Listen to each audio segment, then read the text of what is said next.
পেহেলগাম থেকে সবাইকে সুপ্রভাত। আজকে আমি আমার এই ব্লগটা শুরু করছি পেহেলগামের হোটেল থেকে। এখন ঘড়িতে বাজে 6:21 আর টেম্পারেচার এখানে 18 ডিগ্রি। সকালে খুব সুন্দর রোদ উঠেছে আর সেই সাথে আজকের মনে হচ্ছে দিনটাও খুব ভালো যাবে। আজকে আমাদের যাত্রার 4র্থতম দিন। সকালের খুব সুন্দর রোদ এসে পাহাড়ের মধ্যে পড়েছে আর আমি এই বারান্দায় বসে বসে সেই দৃশ্য উপভোগ করছি। যাই হোক, আরেকটু পরে সাইট সিনে যাব, তাই সাইট সিনের আমি এই রেটগুলো দিয়ে দিলাম যেটা আমি আগের দিন বিকালেই সংগ্রহ করে নিয়ে এসেছি। পেহেলগাঁওয়ের যে ট্যাক্সি স্ট্যান্ড আছে সেই ট্যাক্সি স্ট্যান্ডের রেট এটা হচ্ছে সাইট সিন করার জন্য রেট, এবং ওরা এই রেটগুলোই নেয়। আর এই ট্যাক্সি স্ট্যান্ড থেকে Aru valley, Betaab valley, Chandanwari, Maleshwar temple, ডুও পার্ক, গৌরশঙ্কর টেম্পল আর রিভার পয়েন্ট, এই যে কোনো কম্বিনেশনে এগুলোকে বুক করা যায়। আমরা সাইট সিনের জন্য ইকো নিয়েছি। আমরা আজকে 3টি সাইট সিন করব: আরু ভ্যালি, মালেশ্বর টেম্পল আর রিভার পয়েন্ট। আমরা এই ইকো গাড়িটি হোটেল থেকেই ঠিক করেছি আর এর জন্য নিয়েছে 2000 টাকা। এখানে সাইট সিনের নিয়ম হলো প্রত্যেক কটা সাইট সিনের জন্য 1 ঘন্টা করে সময় বাঁধা আছে, কিন্তু আমরা বলেছি যে আমাদের কোনোটায় যদি 1 ঘন্টার বেশি হয় তাহলে কি হবে। উনি বলেছেন ঠিক আছে, সেটা আমি অ্যাডজাস্ট করে নেব।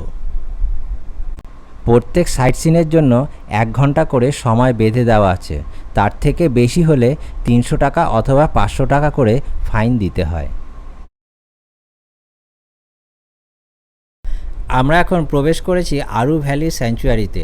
এইখানে প্রবেশ মূল্য আমাদের দিতে হয়েছে পার হেড 50 টাকা করে।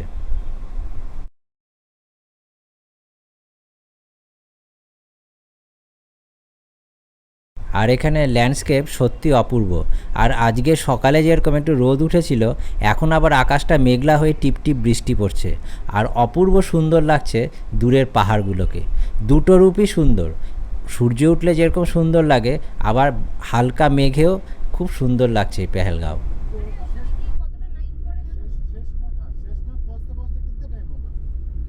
চলুন আমরা তাহলে যেতে যেতে এই অপরূপ সুন্দর আরু ভ্যালি ক্যামেরার লেন্স দিয়ে দেখে নিই।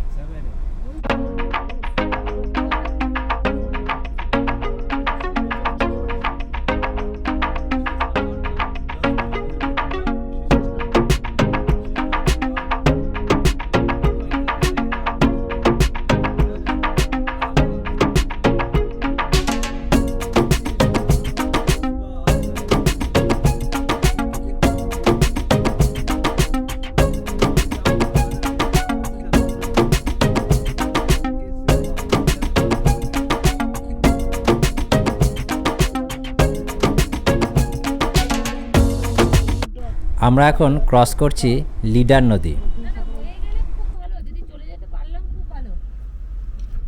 আর এই পয়েন্টটা হচ্ছে চাকি পয়েন্ট।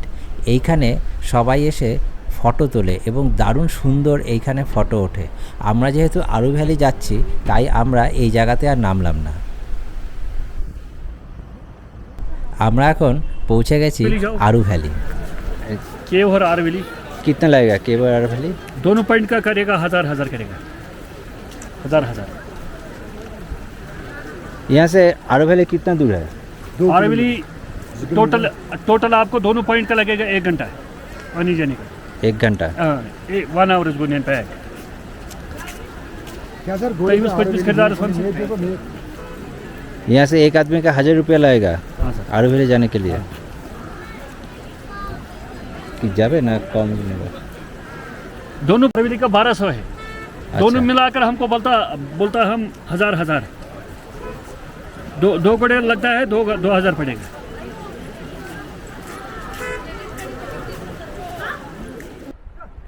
আমরা এখন যাচ্ছি ঘোড়ায় করে আরু ভ্যালি আর মন্দির। আমাদের এই 5টা ঘোড়া নিয়েছে 3500। অনেকটাই দরদাম করতে হয়েছে, ওদের ওখানে রেট অনেক বেশি লেখা থাকে, তারপরে দরদাম করে মোটামুটি আমরা 3500 এই 5টা ঘোড়া নিয়েছি। আর এখন যাচ্ছি আমরা আরু ভ্যালি আর এর সাথে করব কেভ।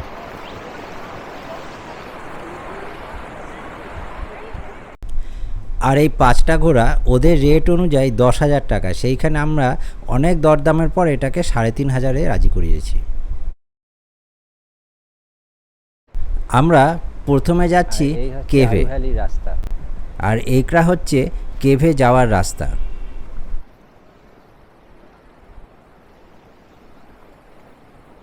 আমাদের পাশ দিয়ে খুব সুন্দর একটি পাহাড়ি ঝোড়া বয়ে আসছে, আর এই ঝোড়াটা গিয়ে লিডার নদীতে মিশবে।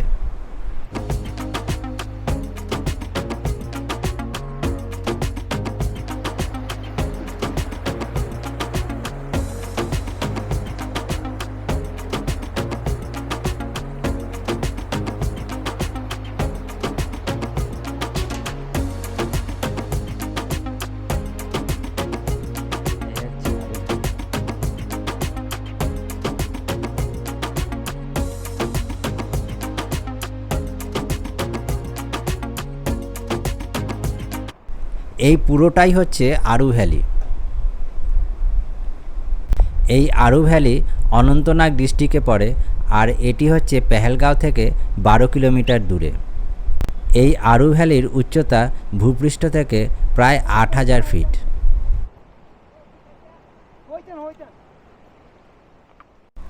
আমাদের এখন এই পাহাড়ি ঝোড়াটাকে অতিক্রম করে ওই পারে যেতে লাগবে, তাই আমাদের ঘোড়া দিয়ে এই পাহাড়ি ঝোড়াটা অতিক্রম করছি।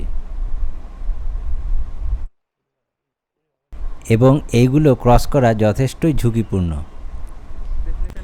আমরা এখন চলে এসেছি আমাদের প্রথম পয়েন্ট কেভে। আর এখান থেকে পেছনের আপনারা যদি আরু ভ্যালিতে আসেন আর এই কেভের জন্য আপনারা ঘোড়া বুক করেন, তাহলে ওরা এই জায়গাটায় নিয়ে আসবে আর এই কেভটাকে দেখাবে। একটু গুহাটার সামনে থেকে দেখেন। আমার চাই না, আমি দেখলাম আমারটা কেমন উঠেছে, এইটাই হয় আমার সাথে। এটা হচ্ছে আমাদের প্রথম পয়েন্ট কেভ। এই হচ্ছে গুহা।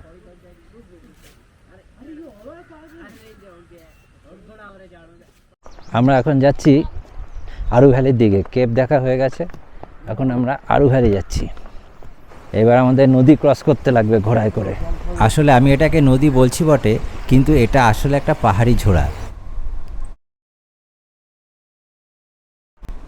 এটা হচ্ছে আরু ভ্যালি যাওয়ার রাস্তা। হ্যাঁ, তুই আগে যা। অপূর্ব সুন্দর রাস্তা আর অপূর্ব সুন্দর এই দৃশ্য, এটা না দেখে বিশ্বাস করা যাবে না। ক্যামেরাতে এতটা আসেও না যতটা এখানে চোখে দেখা যায়। আর এই হচ্ছে পুরো ভ্যালিটি। নিচে যে সবুজ রঙের ঘরটি দেখা যাচ্ছে, আমরা ওখান থেকেই উঠে এসেছি। সত্যি অপূর্ব সুন্দর এই দৃশ্য। আর এখানে এসে ঘোড়ায় না চড়ে এই স্পটটা না দেখলে সত্যি অনেক কিছু অপূর্ণই থেকে যেত।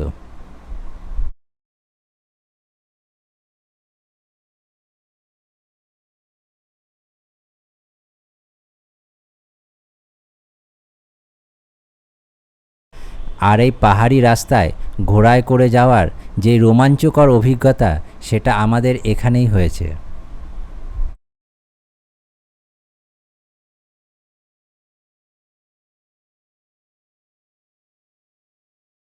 এই দারুণ সুন্দর ভ্যালি দেখতে দেখতে আমরা ওপরে উঠছিলাম, আর তখনই আমাদের যে ঘোড়া নিয়ে যাচ্ছে সে বলল, ওই দূরের যেই সবুজ রঙের ঘরটি দেখা যাচ্ছে, ওই ঘরটি দিলীপ কুমারের কর্মা মুভিতে দিলীপ কুমারের ঘর দেখানো হয়েছিল।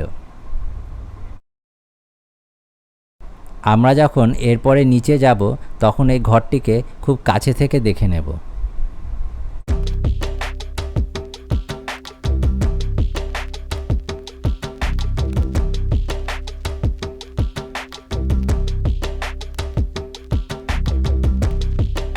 আমাদের ঘোড়া একদম পাহাড়ের ধার দিয়ে যাচ্ছে, আর এখান থেকে ধারটা যথেষ্ট খাড়া। যদি কোনো মতে পা পিছলে পড়ে তাহলে তো আর রক্ষে নেই।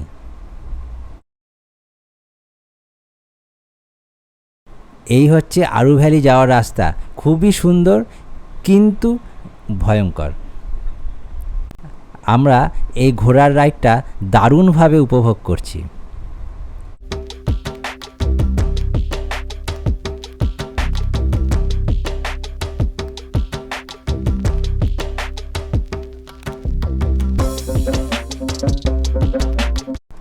আমার ঘোড়াটা আবার এই রাস্তার সাইড দিয়ে যায়, ওর একটু অ্যাডভেঞ্চার করার শখ আছে। দেখুন একদম সাইড দিয়ে ও যাচ্ছে।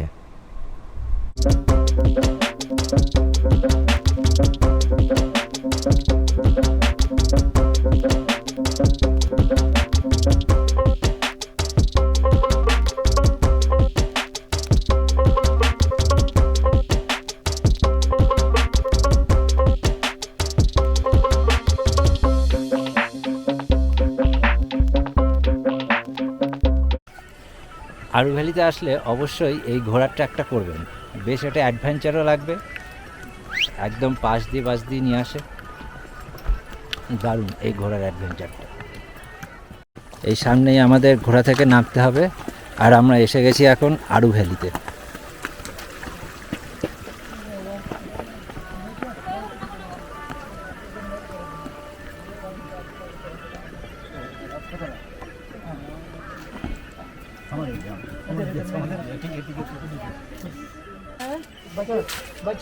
এখানে একটা টিকিট বুকিং আছে, এই টিকিট বুকিং এখানে পার হেড 20 টাকা করে লাগে।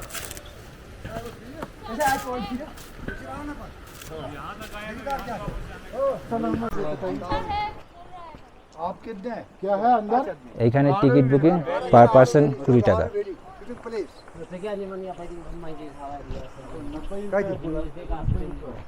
बजरंगी भाईजान के मुन्नी का घर है। আমরা এখন যাচ্ছি আরু ভ্যালিতে। আর এই ওপরে যে ঘরটা আছে সেই ঘরটা বজরঙ্গি ভাইজানে দেখানো হয়েছিল মুন্নির ঘর হিসাবে।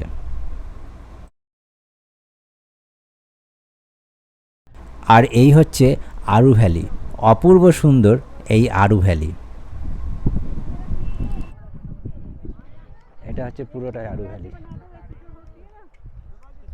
ক্যামেরাতে আমি যতটা ক্যাপচার করতে পারছি তার থেকেও অনেক অনেক বেশি সুন্দর এই আরু ভ্যালি। এইখানে না আসলে এর প্রাকৃতিক শোভা বোঝাই যাবে না, কত অপূর্ব এই আরু ভ্যালি।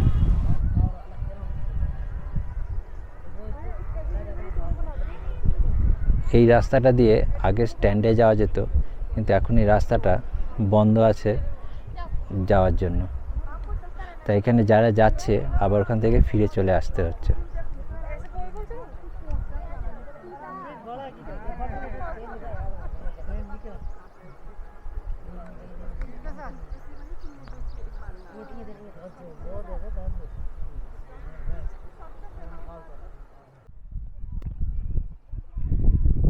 আর এখানে ছোট ছোট আর পুরো ভ্যালিতে এই রকম ফুল ফুটে আছে, অপূর্ব সুন্দর লাগছে এই ফুলগুলোকে এই ভ্যালির সাথে। এখন আমরা ফিরছি আরু ভ্যালি থেকে। আমাদের যাত্রাটা দারুণ হয়েছে। আর এই ঘোড়ায় করে এই ভ্যালির ওপর দিয়ে যাওয়ার যে অভিজ্ঞতাটা বা রোমাঞ্চকর অভিজ্ঞতাটা অসাধারণ। আর আমার ঘোড়াটা আরেকটু এই রোমাঞ্চ বাড়িয়ে দেওয়ার জন্য ও সাইড দিয়ে যায়, যেটা কিনা আমার খুবই ভয় লাগে। যতবার ওকে বলা হচ্ছে সাইড দিয়ে না যেতে, ও ততবার সাইড দিয়েই যাচ্ছে। দেখুন একদম সাইড দিয়ে ও হাঁটছে।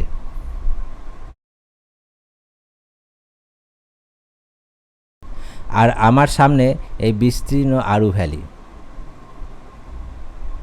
চলুন আমরা তাহলে আরু ভ্যালির সৌন্দর্য উপভোগ করতে করতে নেমে যাই।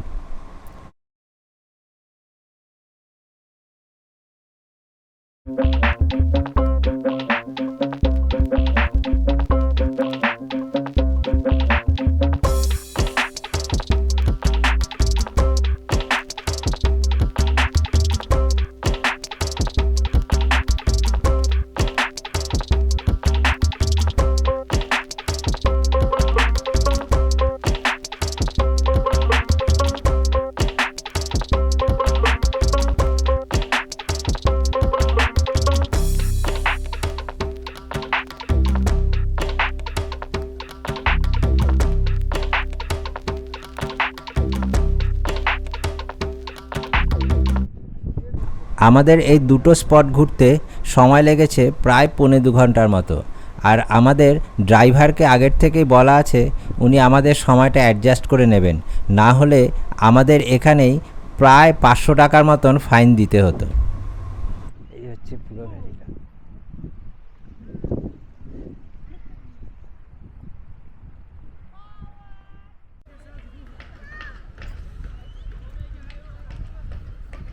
কর্মা মুভিতে এই হোটেলটিকে দিলীপ কুমারের ঘর হিসাবে দেখানো হয়েছিল, আর আমি এখন দাঁড়িয়ে আছি এই হোটেলটির সামনে। আমি আরও উপত্যকার ওপর থেকে আপনাদেরকে এই হোটেলটি দেখিয়েছিলাম। এখন আমি চলে এসেছি এই হোটেলটির সামনে। এই হোটেলটির নাম হচ্ছে আলপাইন আরু।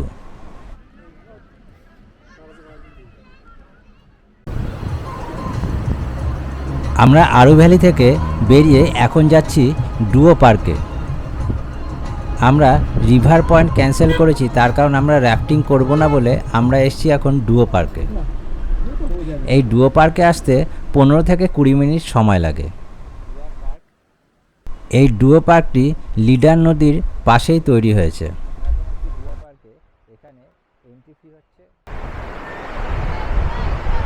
আমরা এখন এসেছি ডুয়া পার্কে। এখানে এন্ট্রি ফি হচ্ছে 20 টাকা। এটা হচ্ছে নদীতে মাঝখানে একটা পার্ক করা হয়েছে। এই হচ্ছে পার্ক।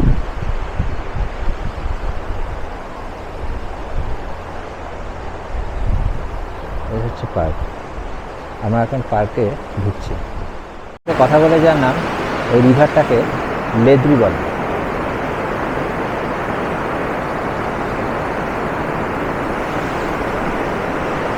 আর এই হচ্ছে লেদ্রি রিভার। আমরা এই নদীকে লিডার নদী বলি, আর স্থানীয়রা এই নদীকে লেদ্রি নদী বলে। এই পাথরের ওপর দিয়ে খুব সুন্দর এই জলের সামনে চলে যাওয়া যায়, তাই এই পার্কের ভিউটি এখান থেকে অপূর্ব। জল ধরা যায় সেরকম একটা জায়গায় আমরা যাওয়ার চেষ্টা করছি।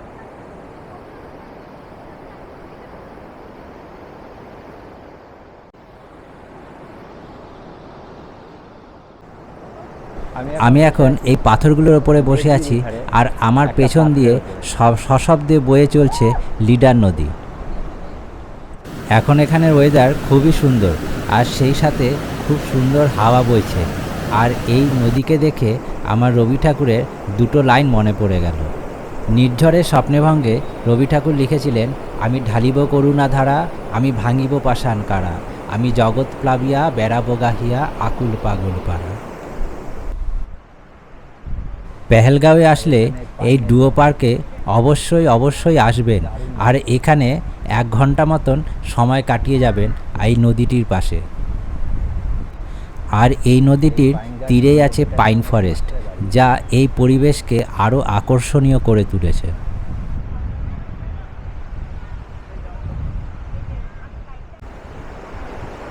এইখানের পরিবেশটা এত সুন্দর যে আপনি নিজের থেকেই গান গেয়ে উঠবেন অথবা কবিতা আবৃত্তি করে উঠবেন। এই নদীটিকে দেখে আমার এই লাইনটাই মনে পড়ছে, দূর হইতে শুনি যেন মহাসাগরের গান। সত্যি এই বিপুল জলরাশি কোনো গ্লেশিয়ার থেকে উৎপত্তি হয়েছে, আবার সাগরে গিয়ে মিশছে। আমরা এই ডুও পার্কে প্রায় 1 ঘন্টার মতন ছিলাম, আর এখন আমরা এখান থেকে বেরিয়ে যাচ্ছি মামলেশ্বর টেম্পলে। আমরা এখন প্রবেশ করছি মামল টেম্পল বা মামলেশ্বর টেম্পলে। এই মন্দিরটি মামল গ্রামে অবস্থিত, যা পেহেলগাম থেকে 1 কিলোমিটার দূরে। মামল শব্দটির মানে হচ্ছে ডোন্ট গো বা যেতে বারণ করা। এই নামের মধ্যেই এই মন্দিরের ইতিহাস লুকোনো আছে। কথিত আছে এই সেই জায়গা যেইখানে পার্বতী গণেশকে দ্বাররক্ষী হিসাবে রেখে স্নান করতে গেছিল এবং শিব চলে আসে। তারপরে আমরা সবাই ঘটনাটি জানি যে শিব এবং গণেশের মধ্যে যুদ্ধ হয়েছিল, এবং তারপরে গণেশজির মাথা কাটা যায় এবং সেইখানে একটি হাতির মাথা প্রতিস্থাপন করা হয়। তারপর থেকেই এই জায়গাটার নাম হয় মামল টেম্পল। মন্দিরের সামনে যে জলাশয়টি আছে সেই জলাশয়ের জল এই মন্দিরের নিচ থেকেই আসে এবং এটি পাহাড় থেকে প্রবাহিত হয়। আর এই মন্দিরের ভেতরে একটি শিবলিঙ্গ আছে। আর ডান দিকে আছে একটি নন্দীর মূর্তি। ঐতিহাসিকদের মতে এই মন্দিরটি ৪র্থ শতাব্দীতে তৈরি হয়েছিল। পরবর্তীকালে রাজা তরঙ্গিনী এই মন্দিরটিকে আবার পুনর্নির্মাণ করেন এবং ওপরে একটি সোনার কলস প্রতিষ্ঠা করেছিলেন। আমরা এই মামেলেশ্বর মন্দির খুব সুন্দরভাবে দর্শন করেছি এবং সেই সাথেই আমাদের শেষ হয়েছে পেহেলগামের সাইট সিনের 3টি স্থান। আমার পরবর্তী ভিডিওতে থাকছে পেহেলগামের নানান জায়গা যেখানে আপনারা হেঁটে ঘুরতে পারবেন। তাই সঙ্গে থাকবেন, সাথে থাকবেন আর দেখতে থাকবেন ঘর থেকে বেরিয়ে।